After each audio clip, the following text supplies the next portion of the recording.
मेरे प्यारे देशवासियों, हमारे संविधान को 75 वर्ष हो रहे हैं।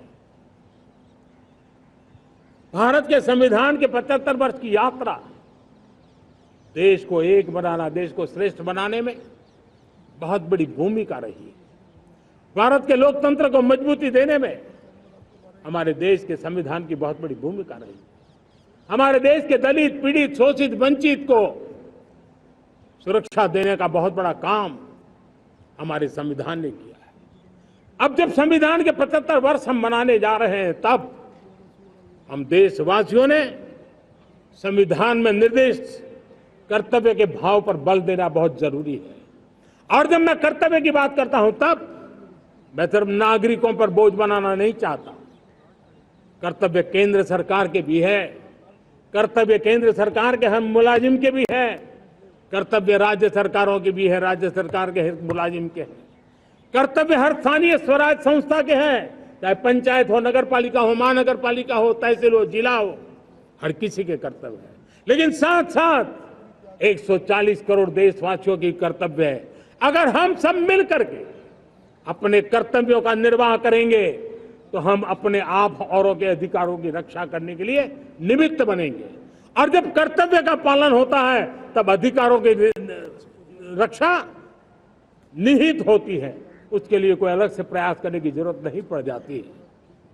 मैं चाहता हूं कि हमारे इस भाव को लेकर हम चलेंगे, हमारा लोकतंत्र भी मजबूत होगा, हमारा सामर्थ्य और बढ़ेगा और हम एक नई शक्ति के साथ आगे बढ़ेंगे। मेरे प्यारे देशवासियों, हमारे देश में सुप्रीम कोर्ट ने बार बार यूनिफॉर्म सिविल कोड को लेकर जो चर्चा की है, अनेक बार आदेश दिए हैं, क्योंकि देश का एक बहुत बड़ा वर्ग मानता है और उसमें सच्चाई भी है कि जिस सिविल कोड को हम लेकर के जी रहे हैं, वो सिविल कोड सचमुच में तो एक प्रकार का कम्युनल सिविल कोड है, भेदभाव करने वाला सिविल कोड है। ऐसे सिविल कोड से जब संविधान के 75 वर्ष मना रहे हैं और संविधान की भावना भी जो हमें कहती है करने के लिए, देश की सुप्रीम कोर्ट भी हमें कहती है करने के लिए, और तब जो संविधान निर्माताओं का सपना था, उस सपने को पूरा करना हम सबका दायित्व है। और मैं मानता हूं इस गंभीर विषय पर देश में चर्चा हो, व्यापक चर्चा हो, हर कोई अपने विचारों को लेकर के आए और उन कानूनों को, जो कानून धर्म के आधार पर देश को बांटते हैं, जो ऊंच नीच का कारण बन जाते हैं, ऐसे कानूनों को आधुनिक समाज में कोई स्थान नहीं हो सकता है। और इसलिए मैं तो कहूंगा, अब समय की मांग है कि देश में एक सेकुलर सिविल कोड हो। हमने कम्युनल सिविल कोड में 75 साल बिताए हैं, अब हमें सेक्युलर सिविल कोड की तरफ जाना होगा और तब जाकर के देश में धर्म के आधार पर जो भेदभाव हो रहे हैं, सामान्य नागरिक को जो दूरी महसूस होती है, उससे हमें मुक्ति मिलेगी।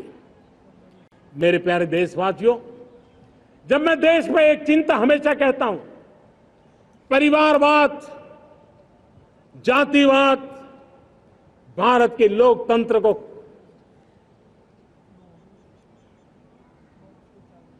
बहुत नुकसान कर रहा है। देश को, लोक राजनीति को हमें परिवारवाद और जातिवाद से मुक्ति दिलानी होगी। आज मैं देख रहा हूं मेरे सामने जो नौजवान है, उसमें लिखा हुआ है माय भारत, जिस संगठन का नाम है उसकी चर्चा लिखी है, यहां बहुत बढ़िया तरीके से लिखा हुआ है। माय भारत के अनेक मिशन है।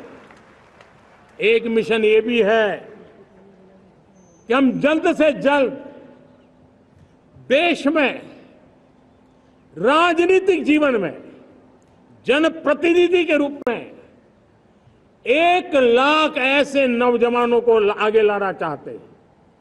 शुरुआत में 1 लाख नौजवानों को आगे लाना चाहते हैं, जिनके परिवार में किसी का भी कोई राजनीतिक बैकग्राउंड ना हो, जिसके माता पिता, भाई बहन, चाचा, मामा, मामी कभी भी राजनीति में नहीं रहे, किसी भी पीढ़ी में नहीं रहे, ऐसे होनहार नौजवानों को फ्रेश ब्लड 1 लाख, चाहे वो पंचायत में आए, चाहे नगर पालिका में आए, चाहे जिला परिषदों में आए, चाहे विधानसभा में आए, लोकसभा में आए, 1 लाख नए नौजवान, कोई भी प्रकार का पूर्व का राजनीतिक इतिहास उनके परिवार का ना हो, ऐसे फ्रेश लोग राजनीति में आए ताकि जातिवाद से मुक्ति मिले, परिवारवाद से मुक्ति मिले, लोकतंत्र को समृद्धि मिले। और जरूरी नहीं है कि एक दल में जाए, उनको जो पसंद हो उस दल में जाए, उस दल में जाकर के वो जनप्रतिनिधि बन करके आगे आए।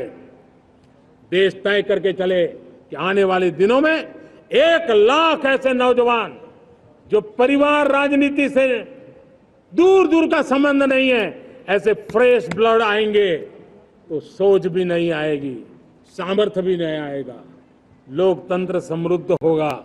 और इसलिए हमें इस दिशा में आगे होना है। और मैं चाहूंगा कि देश ने बार बार चुनाव इस देश की प्रगति में रुकावट बन रहे हैं, गतिरोध पैदा कर रहे हैं। आज कोई भी योजना को चुनाव के साथ जोड़ देना आसान हो गया है, क्योंकि हर 3 महीने 6 महीने कहीं न कहीं चुनाव चल रहा है। कोई भी योजना जाहिर करोगे आप तो मीडिया में देखेंगे, चुनाव आया तो फलाना हो गया, चुनाव आया तो फलाना हो गया। हर काम को चुनाव के रंग से रंग दिया गया है। और इसलिए देश में व्यापक चर्चा हुई है, सभी राजनीतिक दलों ने अपने विचार रखे हैं। एक कमेटी ने बहुत बढ़िया अपना रिपोर्ट तैयार किया है। 1 नेशन 1 इलेक्शन के लिए देश को आगे आना होगा। मैं लाल किले से तिरंगे की साक्षी में देश के राजनीतिक दलों से आग्रह करता हूं, देश के संविधान को समझने वाले लोगों से आग्रह करता हूं कि भारत की प्रगति के लिए, भारत के संसाधनों का सर्वाधिक उपयोग जन सामान्य के लिए हो, उसके लिए 1 नेशन 1 इलेक्शन के सपने को साकार करने के लिए हमें आगे आना चाहिए।